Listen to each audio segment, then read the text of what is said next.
मैं मुकेश उदैनिया आप सभी का सीधे बोल में स्वागत करता हूं।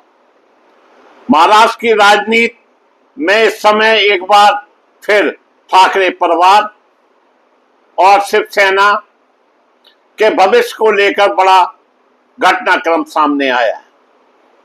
महाराष्ट्र नवनिर्माण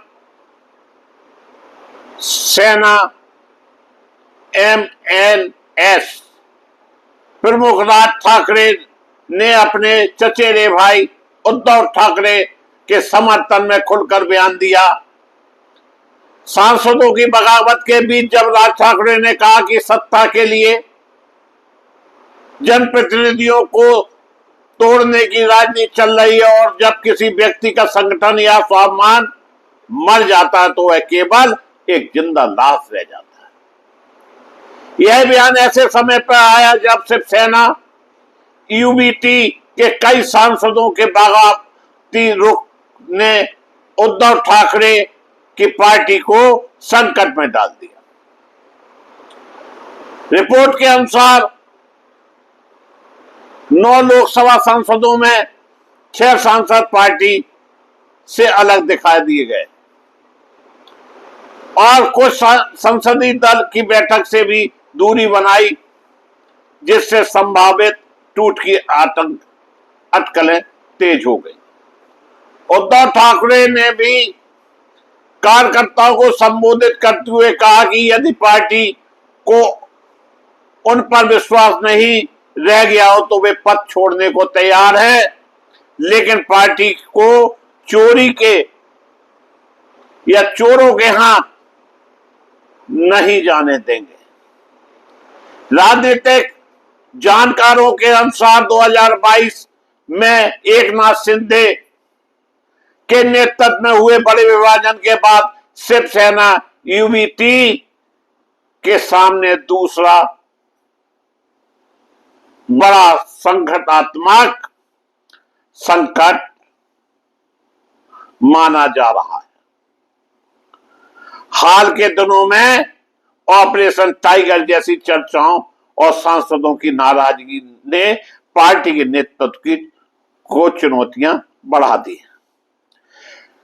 जहां तक तृणमूल कांग्रेस TMC की बात है तो राजनीतिक गलियारों में अभी चर्चा जरूर है कि विपक्षी दलों के कुछ सांसदों और नेताओं को तोड़ने की कोशिशें विभिन्न राज्यों में जारी हैं, लेकिन TMC में महाराष्ट्र जैसी किसी बड़े स्तर की संसदीय टूट की आधिकारिक पुष्टि अभी नहीं हुई है। इसलिए TMC को लेकर ऐसी आशंकाओं को स्थापित तत्वों में अंतर करना आवश्यक है। कुल मिलाकर राज ठाकरे ने साफ तौर पर गुज्जू भाइयों को संकेत दिए कि यह जो परंपरा चल रही है यह आने वाले समय के लिए ठीक नहीं है। आपको जनता चुनती है, जनता वोट देती है और जो देश के सांसद बिक जाते हैं करोड़ों रुपए में, उनका भविष्य भी अंधकारमय हो जाता है। पार्टी तो अपने स्वार्थ के लिए उनको एक कर लेती हैं, लेकिन 142 करोड़ लोग जो देश के इस समय की राजनीति को देख रहे हैं वो निश्चित रूप से यह सोच रहे होंगे कि जो भी चुनाव लड़ रहे हैं वो सिर्फ सत्ता में अपनी जगह पक्की करने के लिए चुनाव लड़ते हैं और बड़ी बड़ी रकमें डकार कर दूसरी पार्टियों में शामिल हो जाते हैं। आखिरकार इन नेताओं के पास इतना पैसा कहां से आता है? कौन लोग इनकी फंडिंग करते हैं जिसकी वजह से देश की दुर्दशा हो रही है?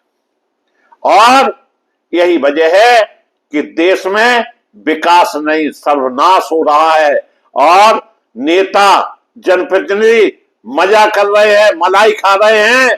हमारे देश के प्रधानमंत्री देश के लोगों से कह रहे हैं तुम खाना भी न खाओ, तेल भी न खाओ, पेट्रोल और डीजल से भी मत चलो, हमें जिंदा रहने दो, तुम मर रहे हो तो मर जाओ। यह है देश की आज कहानी। और जो कुछ राज ठाकरे ने कहा है कि जब आदमी का स्वाभिमान नहीं बचता है तो निश्चित रूप से वो एक जिंदा लाश की तरह हो जाता है। और ऐसा ही कुछ आज बंगाल और महाराष्ट्र में हो रहा है। इसी के साथ हम आपको सभी को धन्यवाद देता हुआ अपनी बात समाप्त करता हूं।